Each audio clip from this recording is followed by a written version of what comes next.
ఎక్కడ కళాకారులు గౌరవించబడతారో సన్మానించబడతారో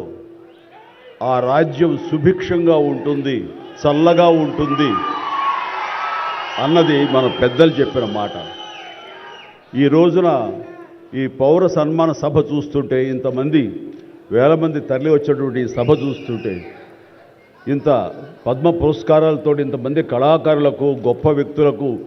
ఇక్కడ సన్మానం జరుగుతుంటే నాకు అది అక్షర సత్యం అనిపిస్తుంది. అలాగా అది గుర్తుకొచ్చేలాగా ఉన్నటువంటి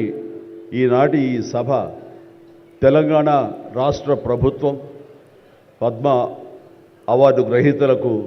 ఇలా గౌరవిస్తున్న ఈ సభలో ముఖ్య అతిథిగా విచ్చేసినటువంటి మా మిత్రులు గౌరవనీయులు శ్రీ రేవంత్ రెడ్డి గారికి, మరొక సోదర సమానులు ఉప ముఖ్యమంత్రి బట్టి విక్రమార్క గారికి, ఈనాటి ఈ సభాధ్యక్షులు జూపల్లి కృష్ణారావు గారికి, మా సినిమాటోగ్రఫీ మినిస్టర్ కోమటిరెడ్డి వెంకటరెడ్డి గారికి, మరొక మిత్రులు మంత్రివర్యులు పొంగులేటి సుధాకర్ గారికి, శ్రీనివాస్ గారికి, ఇక ఇతర పెద్దలకు, అలాగే సిఎస్ చీఫ్ సెక్రటరీ శాంతకుమార్ గారికి, ఇతర అధికారులకు, ముఖ్యంగా ఈ సభ ఇంత నిండుదనంగా ఇంత హుందాగా ఉంది అంటే కారణం తెలుగుదనానికి, తెలుగు వేష భాషలకి తరం తీసుకొచ్చి తెలుగుదనానికి నిలువెత్తు నిదర్శనంగా నిలబడి ఉండేటటువంటి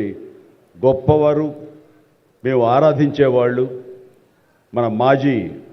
ఉపరాష్ట్రపతి శ్రీ వెంకయ్య నాయుడు గారికి, ఇక్కడ విచ్చేసేటువంటి ఆహ్వానితులకు, కళాభిమానులకు, సినీ అభిమానులకు,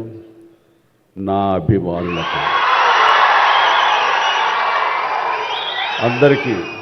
హృదయపూర్వక నమస్కారాలు తెలియజేసుకుంటాను.